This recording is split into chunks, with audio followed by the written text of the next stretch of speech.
their obstacles are going to exist. And I tell people all the time how, if somebody's been in the same role for 2 or 3 or 4 years and then they raise their hand for an opportunity, I often say, don't be surprised if you don't get the first opportunity you raise your hand for.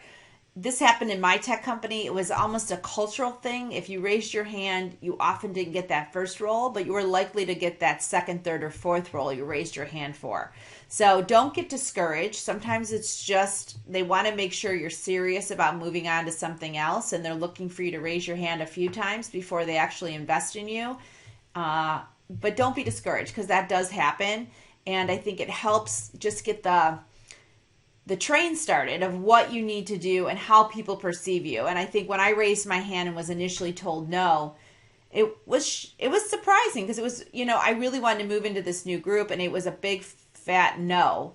And I had a lot of work to do. I had to become more relevant in the content. I needed different people in my networks, and I surely needed other sponsors, because the sponsors that I had wanted to keep me in the role that I was in under the P&L I was in. And when I wanted to move to a new P&L, I thought those sponsors would support me, but I quickly found out that was not the case. And so I had to work over 12 months to really straddle into this new P&L in effective ways that I could keep my job going in the P&L I was in and still deliver great results, but also find opportunities to sort of benefit the P&L I wanted to move into.